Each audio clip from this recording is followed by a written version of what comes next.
پتہ بھی نہیں ہے ان کا آپ کو؟ مال کرتے ہو یار، پتہ ہے تمہیں، بھول رہے ہو. میں نے کئی دفعہ ذکر کیا ہوگا. یہ بوچھال کے تھے غازی احمد صاحب چکوال کے پاس کے جی. تو یہ عجیب و غریب انسان تھا. اللہ نے اتنا نوازا اس کو کہ کم ہی اتنے لوگ دنیا میں نظر آتے ہیں. ان کے گاؤں میں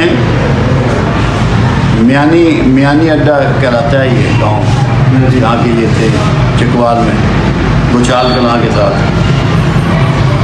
ایک زوار حسین شاہ صاحب ہوئے ہیں، کوئی ولی اللہ تھے. وہ بیٹھے تھے تو گلی میں سے ایک عورت گزری. پوچھا یہ عورت کون ہے؟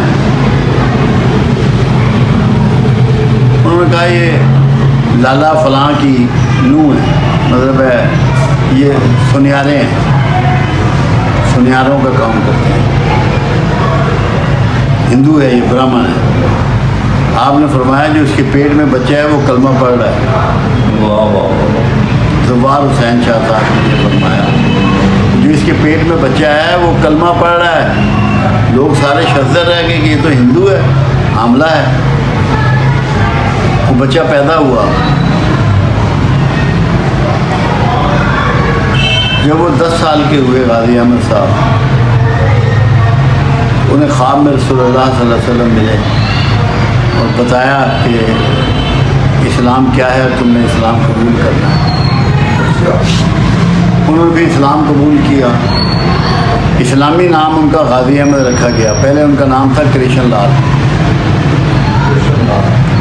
ماں باپ نے بڑی سختی کی، کیسز ہوئے، جیلم میں بھی کیس چلتے رہے. ان کا ضلع اس وقت جیلم ہوتا تھا.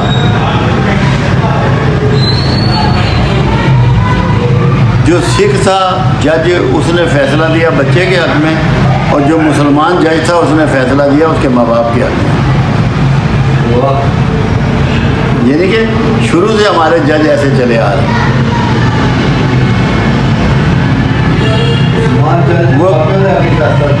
اس کے بعد پھر وہ رسول اللہ کی زیارت ان کو ہوتی رہی، مستقل دین پہ چلتے رہے. سارا بہت کاوشوں کی زندگی، تکلیفوں کی زندگی ہے. پھر رسول اللہ صلی اللہ علیہ وسلم کے بلاوے پہ عمرہ ادا ہوا، حج ادا ہوا. وہ درود شریف پڑھتے تھے بہت. تو میں ان کے پاس ہی بیٹھا ہوا تھا پنڈی میں اپنی بیٹی کے گھر سے. ان کی ساری اولاد میرے مرتکز ہیں. ان کی بیٹی بھی، ان کا بیٹا بھی.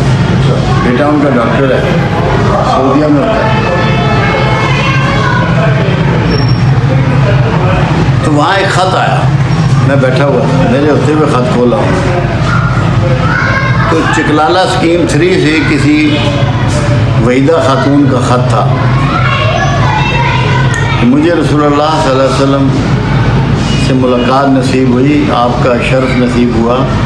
آپ نے فرمایا میری طرف سے غازی احمد کو سلام پیش کرو کہ اس نے مجھ پہ درود شریف کی بوچھاڑ کر رکھی ہے. سبحان اللہ.